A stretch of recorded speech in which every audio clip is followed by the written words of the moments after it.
Muy bien, buenas noches.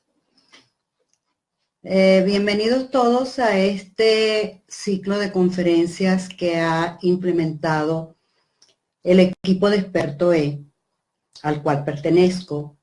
Ya la semana pasada se conversó sobre las causas de la infidelidad. Hoy me corresponde hablar sobre las consecuencias que tiene la infidelidad sobre los hijos de la pareja. Pero antes permítanme presentarme. Mi nombre es Egda Mujica Riera, soy médico ya jubilada, me dedico a apoyar el bienestar físico, mental y emocional y espiritual del ser humano a través de una serie de herramientas que he agrupado bajo el nombre de terapias complementarias de salud, tales como el coaching personal, el coaching sistémico, las constelaciones familiares, organizacionales, la biodescodificación, entre otras. Y me dedico a aplicarlas de manera individual, grupal y vía online. Entonces, una vez presentada, vamos a entrar en materia, vamos a conversar un poco sobre el tema. Y al final de la conferencia revisaré si tienen algunas preguntas, algunas dudas, para darles la respuesta que considere correcta en ese momento.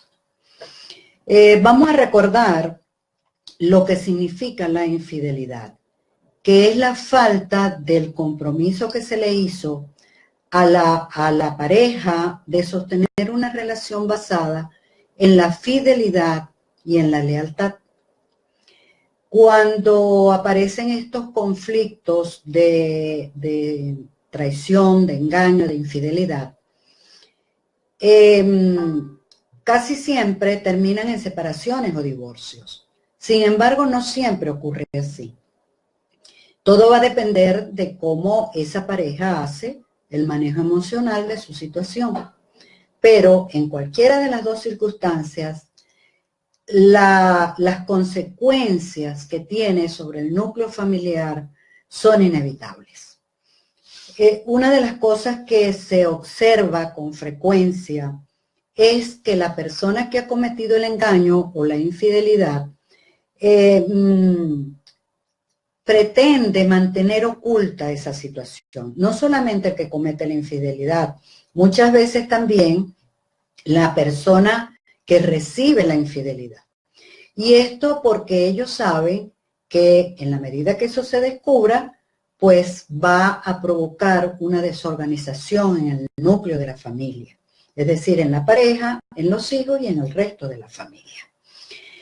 Entonces, las consecuencias sobre el núcleo de la familia es verdad que son muy importantes. ¿Por qué? Porque la estructura familiar se sustenta sobre una serie de valores. Y entre esos valores, uno de los más importantes es la confianza entre todos los miembros de la familia.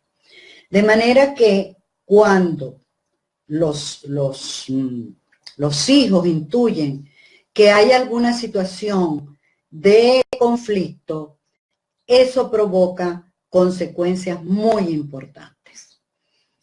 Es como una especie de onda expansiva que nosotros no sabemos hasta dónde y hasta cuándo se va a expandir, produciendo heridas emocionales muy importantes en esos hijos. ¿Por qué? Porque para los hijos, la pareja de papá y mamá es la pareja perfecta. Además es indivisible. Y cuando ellos intuyen que ese vínculo se puede ver amenazado por algo o por alguien, reaccionan de manera diferente y eso les ocasiona situaciones de estrés, de desesperanza, de angustia, en donde hay una caída de sus valores dentro de ese núcleo familiar, donde ellos se sienten seguros, se sienten protegidos, tienen una identidad, desempeñan un rol. Entonces, los padres que están viviendo esa situación de infidelidad, ¿cómo deben conducirse? Ellos deben abrir un espacio de conversación, que no es muy fácil, pero tiene que haber un espacio de comunicación entre ellos, en donde se pongan de acuerdo cómo van a manejar esa situación con respecto a los hijos, qué les van a decir, cómo les van a informar. Es muy importante darles la información, no es necesario entrar en detalles, pero sí decirles que hay un conflicto en ese momento entre la pareja, que ellos están o van a manejar esa situación como adultos que son, que por supuesto eso que están viviendo no tiene nada que ver con los hijos, que ellos no son culpables o responsables de lo que está pasando, que no tiene nada que ver con su comportamiento, con sus acciones.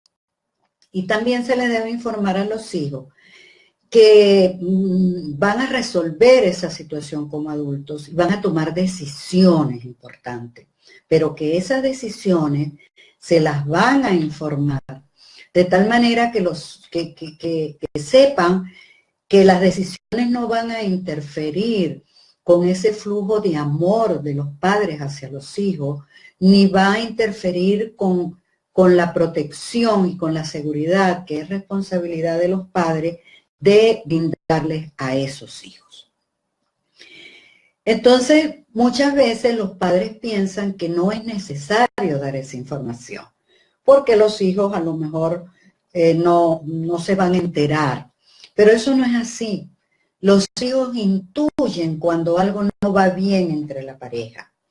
Ellos intuyen que hay algo que no está funcionando adecuadamente en esa relación de padres y en la relación de los padres con ellos mismos.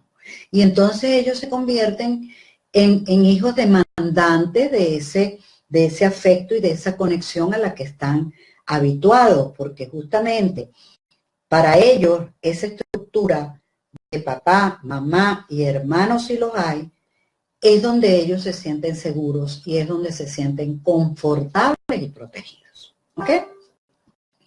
Ahora bien, las consecuencias y las formas de reaccionar los hijos va a ser diferente dependiendo del grupo etario. Si vamos a los grupos, a los niños pequeños, a esos niños por debajo de 4 o 5 años, en donde se piensa que no se van a dar cuenta, que no es necesario decirles nada. Pues no es así. Esos niños intuyen inconscientemente que algo no va bien y saben que ha habido un cambio o una modificación en la forma de tratarlos esos padres. De manera que ellos van a reaccionar de diferentes maneras. En ese grupo etario puede darse, por ejemplo, regresiones a etapas que ya habían sido superadas en su desarrollo. Por ejemplo, niños que ya no se orinaban en la cama y que vuelven otra vez a orinarse en su cama. También es muy frecuente que aparezcan trastornos alimentarios de tipo de inapetencia, de tipo de vómitos, de anorexia, etcétera. Otra área que también se ve afectada en este grupo etario con mucha frecuencia es el área del sueño. Los niños son muy perceptivos de los estados emocionales de los padres y uno de los elementos que más le altera es el sueño. Ellos pueden estar irritables, pueden tener procesos de insomnio, sueños intranquilos, inclusive pueden tener algunas manifestaciones de pesadillas. Estos niños poco a poco se van a ir como aislando, convirtiéndose en más solitarios y empiezan a tener una falta de confianza en sí mismos. Si nos vamos al grupo etario que le sigue, entre aproximadamente los 5 y los 10 años, este grupo de niños con mucha frecuencia interpreta que lo que está pasando tiene que ver con ellos y desarrollan un sentimiento de culpa. Y para ellos, su mayor miedo va a ser que los padres se separen por su culpa. Entonces, reaccionan con trastornos en su comportamiento, inicialmente hacia los padres, con rabietas, con malas respuestas, con tiradas en el suelo, en el piso, con tirar objetos, etc. Esos trastornos del comportamiento los van también a llevar a la escuela. Entonces van a tener conflictos con sus amigos, conflictos con las figuras de autoridad del colegio, con los maestros, deficiencias en la escolaridad, etc. Cuando la crisis de ansiedad y de angustia y de incertidumbre y de duda de estos niños es muy grande, pueden aparecer inclusive crisis depresivas, pueden aparecer crisis de pánico. A esta edad, a este grupo etario también se les afecta el área del sueño. Luego vamos a los niños un poquito más grandes, que son los adolescentes. El grupo de los adolescentes es el que con mayor frecuencia va a descubrir la infidelidad. ¿Por qué? Porque estos niños son los que manejan mejor las redes sociales. Y a través de esas redes sociales, cualquier descuido de los padres, ellos lo pueden descubrir, ¿verdad? Y además, ya ellos son conocedores de cómo es el desarrollo social de las personas. Entonces, con mucha frecuencia, para ellos descubrir ese proceso de engaño, de traición, no solamente sienten que se está traicionando al otro miembro de la pareja, sino que se sienten ellos mismos traicionados y van a reaccionar de diferentes maneras.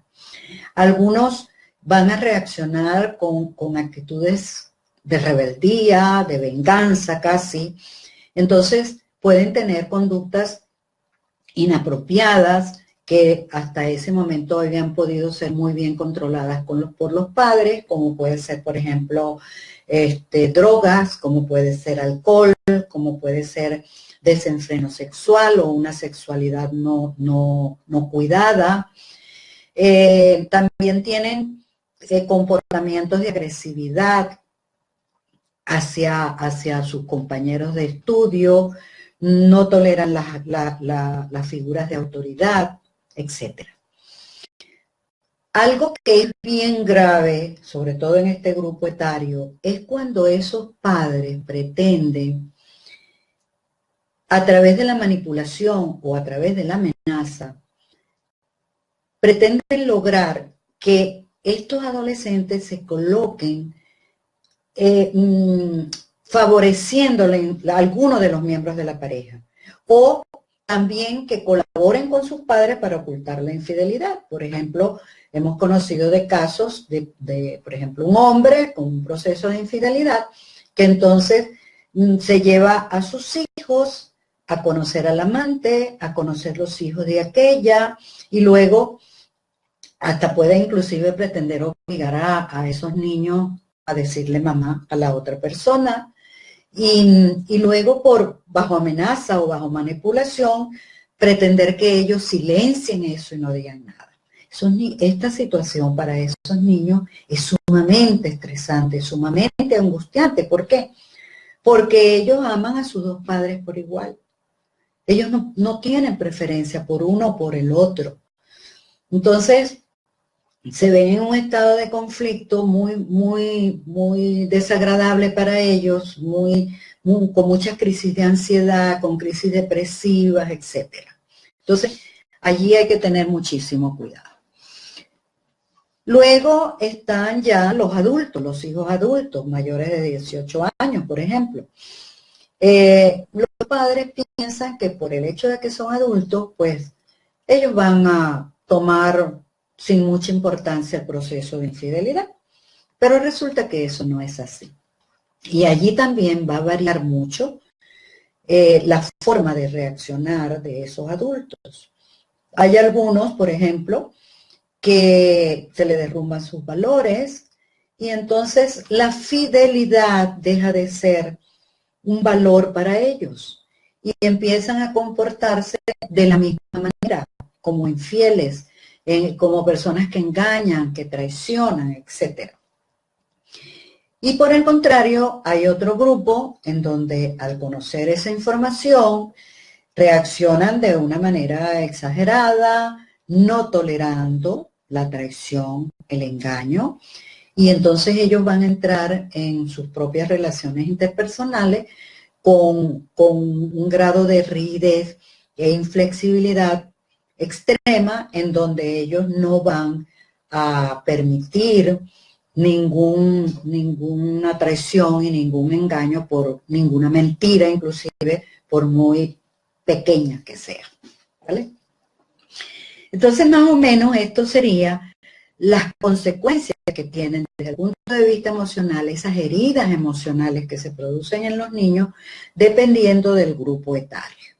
Entonces, ¿qué es lo que tienen que preguntarse los padres? Deben de preguntarse qué es lo mejor que ellos pueden hacer para proteger a esos niños de esas heridas emocionales que no sean tan profundas y que puedan darles la orientación adecuada. Evitar que esos niños se sientan responsables o culpables, y si ellos no se sienten capaces de hacerlos, porque en la conversación que van a tener con sus hijos, lo ideal es que hablen o conversen los dos miembros de la pareja, que esa responsabilidad no recaiga sobre uno solo. Y cuando los padres no se sienten con la capacidad o con la fuerza de hacer o de desempeñar esa función, ellos deben acudir a un terapeuta que los oriente y que inclusive puede ser el orientador de ese niño en esa situación. Pero los padres tendrían que desligar sus conflictos de infidelidad y de engaño, desligarlo totalmente de lo que es su responsabilidad como padre en lo que se refiere a la protección, al amor y a la seguridad hacia los hijos. Entonces, pudiéramos concluir en que todos estos niños que vienen o que vivan o que les toca vivir algún proceso de traición o de engaño o de infidelidad por parte de sus padres, ellos no solamente sienten que hubo un proceso de deshonestidad entre sus padres, sino que ellos mismos fueron traicionados y fueron engañados. Y eso hace que ellos elaboren un guión de abandono y de rechazo que va a ir acompañado de una baja autoestima, y que eso va a tener unas consecuencias a corto plazo, a mediano plazo y a largo plazo. Y que muchas veces no son impredecibles esas reacciones emocionales, y que inclusive ya como adultos esas personas pueden entrar en conflicto dentro de sus propias relaciones, porque van a ser entonces relaciones que están sujetas siempre a las incertidumbres y a las dudas que tienen. Hasta aquí me parece que hemos hecho una revisión de esas consecuencias que tiene la infidelidad sobre los hijos. Voy a revisar si hay algunas preguntas por parte de ustedes para respondérselas. Aquí dice: ¿es necesario decirle a los niños que la relación de los padres se acaba por una infidelidad? ¿Y en qué momento hacerlo? Más o menos hemos tocado este tema. Es necesario decirles que hay un conflicto en la relación de pareja, que hay una situación irregular que están viviendo los padres como adultos, que están tratando de solucionarlo como adultos y que no los involucra a ellos como causantes de esa situación. Y cuanto más rápido se le informe a los niños de que hay ese conflicto, sin necesidad de contarles la historia, ellos no necesitan saber la historia.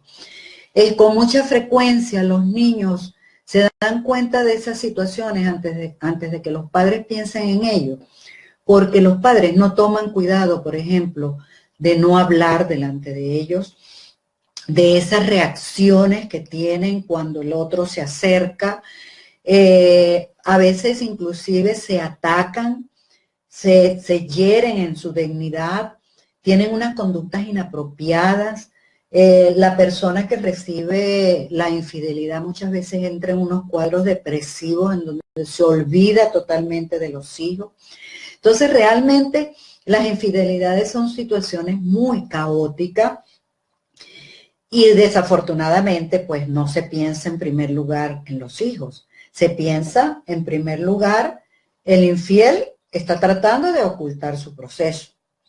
La que recibe la infidelidad muchas veces la sospecha, pero se hace la loca, o el loco, entre comillas, porque no quiere descubrir esa situación. Muchas veces los mismos adultos no saben cómo manejar esa situación. Pero lo importante es que la información a los hijos se desligue totalmente de lo que están viviendo los adultos. Y para eso necesitamos que los padres asuman su responsabilidad y su rol de padres. Porque si no lo hacen y solo piensan en sí mismos y en lo que están viviendo, pues los hijos van a tener unas consecuencias devastadoras. Entonces creo que esa pregunta puede estar respondida. Coromoto dice, ¿cuál es la mejor forma de decirle a mis hijos que me divorciaré de él? ¿Y cómo hacer para que no les afecte?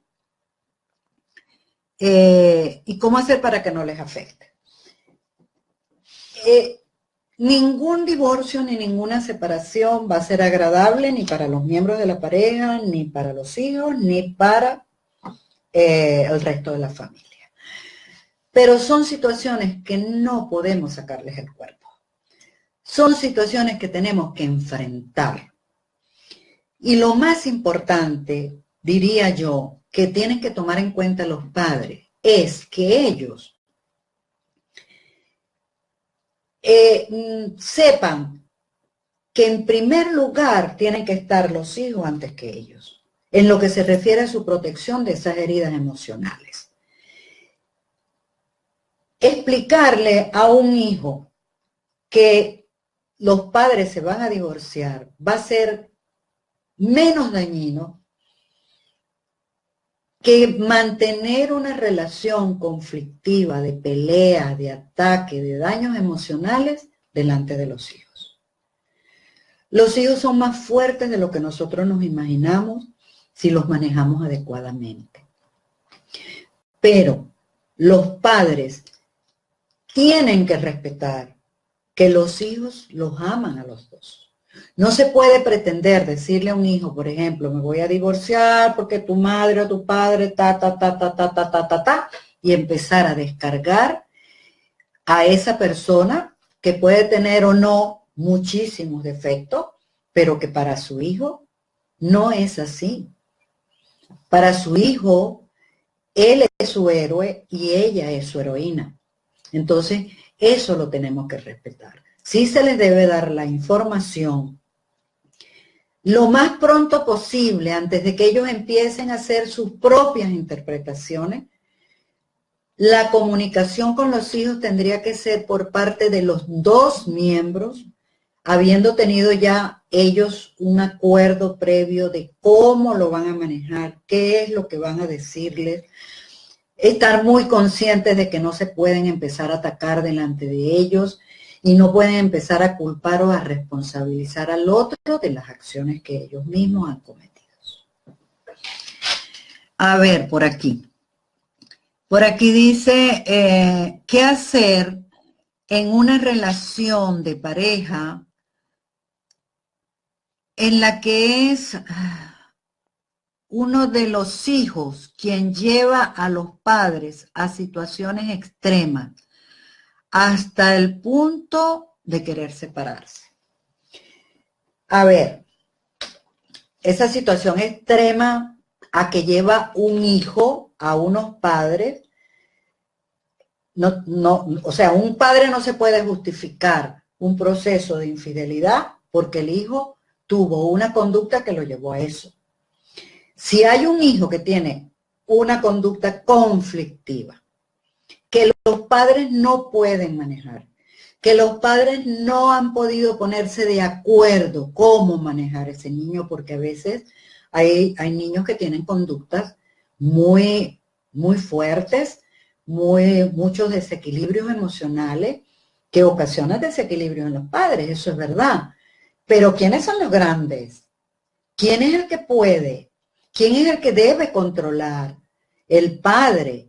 Lo que pasa es que muchas veces los padres son débiles ante los hijos si es que no hay una base estructural, anatómica, responsable de esa conducta que tiene un niño. Es una conducta anormal que tiene un niño, puede ser debido a una causa anatómica, a una deficiencia que tenga en algo, en algún área.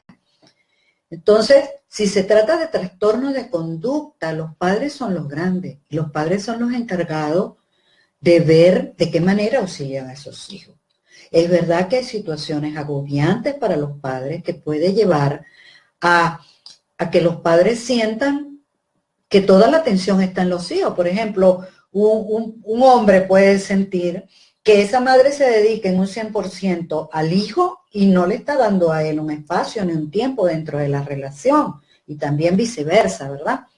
Entonces, hay que ser muy cuidadosos con eso. Los padres no podemos permitir que los hijos interfieran con nuestras relaciones de adultos. Nosotros somos los grandes. Nosotros somos los que tenemos que poner acciones. Nosotros somos los que tenemos que abrir espacios en la relación de pareja, que ya eso será motivo de otra conferencia. Somos los que tenemos que abrir esos espacios y tenemos que crearlos para sostener la relación de pareja. Porque no es fácil tampoco mantener una relación de pareja fluyendo normalmente cuando hay conflictos que llaman la atención, que distraen, que ponen de mal humor, que desarrollan la agresividad de los adultos. Espero entonces haber contestado eso. Ivonne dice, ¿qué hacer en una relación de pareja en la que es uno de los hijos? Ah, no, ya esa está lista. Paloma dice, cuando el padre infiel es rechazado por los hijos, ¿qué postura o actitud es la más adecuada a tener con ese hijo? Mi opinión muy personal es que puede haber inicialmente un rechazo del hijo hacia la persona que cometió la infidelidad.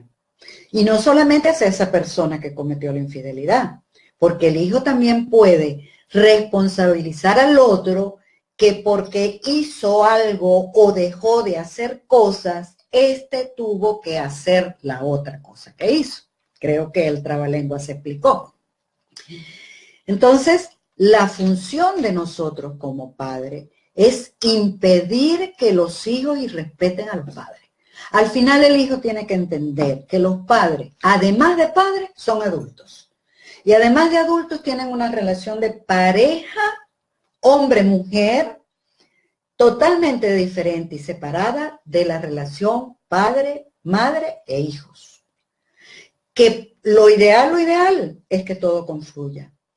Pero cuando ya definitivamente se descubre el proceso de la infidelidad y entonces si la madre no es, vamos a suponer que fue el padre, como lo plantea Paloma, y los hijos empiezan a rechazar a ese padre, la función de la madre no puede ser permitir eso, independientemente de que ella esté súper herida y súper dolida con lo que pasó.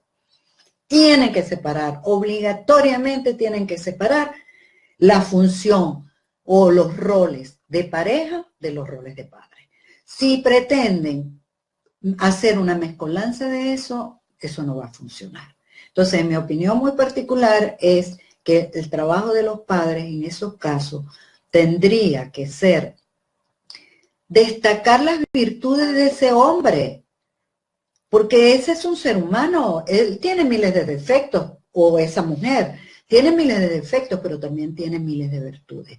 Y el amor hacia los padres, el respeto de los padres, el inculcarle a los hijos que los padres son los grandes y ellos son los pequeños, eso es básico para que la familia se mantenga en orden y pueda fluir el amor dentro de la familia. El respeto hacia los padres es un valor importantísimo en los hijos y debe ser muy bien canalizado por parte de los padres. Espero haber contestado la pregunta de Paloma. A ver si hay alguna otra pregunta por aquí. No veo ninguna otra pregunta por ahora. Muy bien, si no hay más preguntas, vamos a finalizar. Y quiero darles las gracias. A ver, que creo que entró otra. Estoy totalmente... Paloma, gracias Paloma. Estoy totalmente de acuerdo con las respuestas. Gracias Paloma. Bueno, si no hay más preguntas, vamos a cerrar esta conferencia. Quiero darles las gracias en primer lugar a todos los que están en vivo viendo la conferencia y a los que lo verán posteriormente. A todas las personas que participaron haciendo sus preguntas. Quiero darles las gracias muy especiales al equipo de Experto E, desde Alba, pasando por Josefa, Nadia, Cristian y muchos otros que los nombres se me escapan en este momento, porque han abierto este espacio en donde todos los miembros de Experto E, donde hay una comunidad excelente de expertos de diferentes especialidades, tengamos la oportunidad de dar orientaciones a ese público que está ávido de este tipo de informaciones que le permitan su crecimiento personal. Los invitamos a que visiten la página de Experto E, allí están las hojas de vida de cada uno de nosotros. También podemos brindarles en esa página asesorías gratis acerca de cuál es el tema que tienen en ese momento y con cuál especialidad de expertos le iría mejor para tratarlo. Los invitamos a que continúen participando activamente en esta conferencia. Y bueno, mi alma los abraza y será hasta una próxima oportunidad y que tengan una feliz noche. Gracias.